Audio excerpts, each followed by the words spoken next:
วันนี้นะครับผมเป็นวันรวมตัวของเรียกว่าซูเปอร์ฮิวแมนก็ได้ครับหรือว่าซูเปอร์ฮีโร่ของโลกก็ได้ครับผมเพราะว่าวันนี้นะฮะไม่ใช่ว่ามีแต่นักกีฬานักไตรกีฬาแต่เป็นนักไตรกีฬาระดับโลก4 คนใหญ่ยิ่งใหญ่เลยครับผมเดี๋ยวเราไปดูกันดีกว่าว่ามีใครบ้างนะฮะคนหนึ่งแน่นอนคือคริส McCormack ครับผมชนะไตรกีฬามาแล้ว200 ครั้งไม่มีอะไรเป็นไปไม่ได้ถ้าตัวคุณไม่ละทิ้งความพยายามประโยคง่ายๆเต็มไปด้วยความรู้สึกจากผู้ชายที่ได้ชื่อว่าฟิตที่สุดในโลกคริส McCormack นักไตรกีฬาระดับโลกหรือที่รู้จักกันในนามว่า Macca แชมป์โลก4 สมัยชาวออสเตรเลียผู้ที่ได้รับชัยชนะมาแล้วมากกว่า200 ครั้งจากการแข่งขันไตรกีฬาตั้งแต่ปี 2536 และได้ขึ้นแท่นรับรางวัลมาแล้วเฉลี่ย 88% และเขายังเป็นนักไตรกีฬาคนเดียวที่เคยได้แชมป์ในโอลิมปิกคอร์สและ Ironman World Championship ซึ่งมากกว่านักกีฬาชายคนอื่นๆเคยทำได้รวมถึงทาง ESPN ยังยกให้เขาเป็น World Fittest Man ผู้ชายที่ครองตำแหน่งคนเหล็ก Oh my God ยังไม่หมดแค่นี้นะครับเขายังได้รับเลือกให้เป็นนักไตรกีฬายอดเยี่ยมแห่งปี International Triathlete of the Year ถึง 5 ครั้งและล่าสุดเขาได้ตำแหน่ง Executive Chairman ขึ้นแท่นบริหารร้านกีฬาแนวใหม่สำหรับผู้รักการออกกำลังกายธัญพุระ Sports and Leisure Club ที่จังหวัดภูเก็ตเมื่อไม่นานมานี้อีกด้วยนะครับและตอนนี้ผมยืนอยู่กับ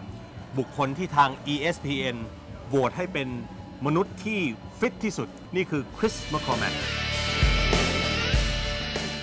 Hi Chris, how are you? Really good, thanks. Welcome to our show. Cheers, thanks for having me. Well, I have so many questions to ask you, Chris, but let's start with something simple. What is triathlon to you? How did you get started into this? It's my life. I got started when I was about 18 years of age in Australia, where I grew up in Sydney, and it became my life. At first it was a hobby and a sport that kept me fit, and it ultimately took me around the world and gave me a professional career, which my parents were very upset about. They had aspirations of me being an accountant. But, really? Yes. At first? At first, but I ultimately I left Australia at the age of 22 and never went home. Wow. And it gave you just about everything: health, wealth, fame, fortune. Yeah, and my friends, and that's amazing. Yeah, and now my life here in Thailand.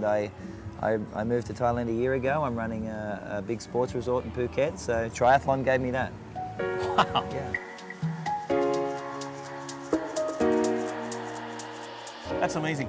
How did you find this calling? I mean, I know that a lot of people are into health, sports, but not everyone can succeed to your level. What's your secret?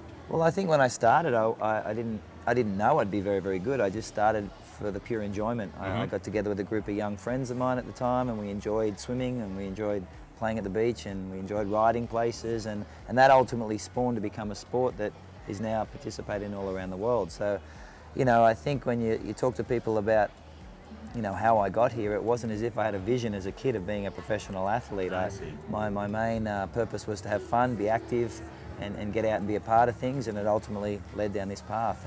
And now all around the world I travel and I see triathlon events and cycling events like this one with thousands and thousands of people. And to imagine that 20 years ago when I first started this sport, I would have said, you're dreaming, it's not going to happen. Exactly. But I think health and lifestyle has exploded globally. That's amazing. Now, how do you prepare yourself before a match or a race? How do you prepare to beat the competition, to excel? Obviously you train very, very hard, and you're prepared for every event you do. But pre-race, you just get your head in the right frame of mind. You look at an event like this weekend. Who's racing? We've got some great athletes here this weekend. I see. Go about and do the job at hand. Just think about the controllables and get it done. My producer told me that you have some psychological strategy over the some opponents. How is that? Elaborate on that. That was sort of what I became famous for in the sport. I like to state my intentions. I was very vocal about what I wanted to achieve. When I became a professional, I said I wanted to be a world champion. I said I wanted to win Olympic medals, and I said I wanted to win these things quite openly. And then a lot of my competitors were like, you shouldn't say these things, and I think that worked as an ability to psych them out mentally. So I used to tell them that I was going to beat them in this race because it was mine to own, and I ultimately did. Well, that's amazing, because a lot of people say things, but often they can't do what they say. But somehow you seem to make whatever you say a reality. Yeah, I think I like to say it because I think when you put it out to the universe, it makes it real and you're held accountable to it. So you shouldn't hide behind your words. You should state your intentions and chase your goals, and by saying it, it becomes real. So I said I wanted to be the best in the world, and that became my goal and my objective. If I'd never have said it, then you can hide behind the fact that you never achieved it. Now, a lot of people say that it's not easy to get to the top, but once you're at the top, it's even tougher to maintain, the championship. What's your secret on that? Oh, without question, it's whenever you're chasing a goal, the journey's you can see where you have to go, but when you're at the top, you have everybody there looking to push you off because they want to be at the top of the mountain as well. Right. So staying there is definitely more difficult than getting there, and the secret is being able to adapt and being open to new things. I think sometimes when you think you get to the top and you think you have a system that works, if you're not open and interested in change and interested in other people's opinions, you can get stale and you lose that position very quickly. So you need to be open, not so closed off, and realise that there's many ways to get to the top. That's amazing. The best of luck. Thank you. Thank you, Chris. Cheers. Chris McCormack, ladies and gentlemen. Thank you. Thanks. สวัสดีครับ สวัสดีครับ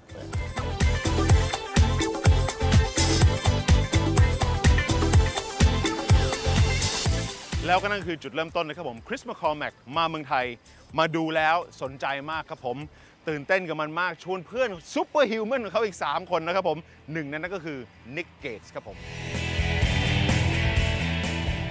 นักปั่นจักรยานแถวหน้าชาวออสเตรเลียที่จบการศึกษาด้านการกีฬามาโดยเฉพาะอีกหนึ่งคนที่ถือได้ว่าเป็นนักปั่นจักรยานมืออาชีพเขาปั่นให้ทีมชื่อดังของประเทศเบลเยียมอย่าง Lotto-Domo และ Predictor-Lotto ในปี 2546 ถึง 2551 นอกจากนี้เกตส์เคยได้เข้าร่วมแข่งขันในรายการ Giro ถึง 6 ครั้งรายการ Tour de France และ Vuelta Espana 2 ครั้งจากนั้นในปี 2553 เกตส์ได้ผันตัวเองมาเป็นหนึ่งในผู้กำกับให้กับทีม Saxo-Tinkoff Bank ของประเทศเดนมาร์กและอีกหนึ่งสุดยอดนักปั่นจากออสเตรเลียครับ Mr. Nick Gates. Hi, Nick. Hi, how are you? Okay. Have you been to Rayong before? We're now in Rayong province, a nice, beautiful beachfront property here in Thailand. No, it's my first time here. Wow. It's fantastic. We went for a little ride today. We did 2.5 hours on the bike. The heat is a little bit troubling for us, but it's a beautiful area. How did you get started in cycling and becoming a professional cyclist? I started when I was a young guy, probably around 15. I got on the bike and started just with my father. He was riding, and it just went from there. When I was 18 or 19, I really started to become pretty good. And then I ended up moving to Europe and moved to Europe in 1993 and was there for 16 years as a professional. I see. I hear that to be good at sports, you have to discipline yourself. You have to practice, train, almost like a 9-to-5 job.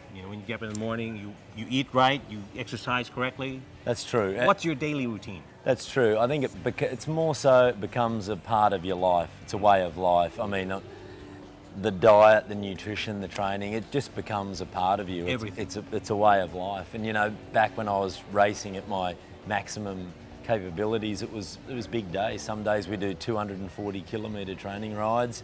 Some days the races were up to 300 kilometres long. That's a whole day. It was a very, very, very time-consuming path I chose to follow. I see. All right. Now, how do you prepare yourself physically and psychologically for each competition? Well, each race is different. I mean, I've ridden the Tour de France and the Tour of Italy and the Tour of Spain, all the big races. And there's also one-day races. So the preparation's a little bit different because those big races are 3 weeks long. I see. So there's only 2 rest days. So you really have to have a good endurance base behind you. So a lot of kilometres, longer, slow sort of riding, 200, 250 a day, up to 1,000, 1,200 kilometres a week. A lot of our viewers are first-time bikers because bicycling is just becoming a trend here in Thailand. Yep. Any tip? Any suggestions for the fans out there? Well, I think the first initial thing is to enjoy what you're doing. I mean, cycling is a sport that everyone can do. It doesn't impact your body. It's impact free, and everyone's enjoying cycling now. It's becoming young and old. It's a very social sport. You can get a group of 10 friends. You can go for a ride. You stop for a coffee or a coconut or whatever, and you just have a nice day. And that's the most important thing: enjoying what you're doing and still getting the fitness benefits from it. All right. Hey, thank you so much, Nick. Not a problem. Thank you. Enjoy your trip here in Thailand. Thank you. Nick Gates.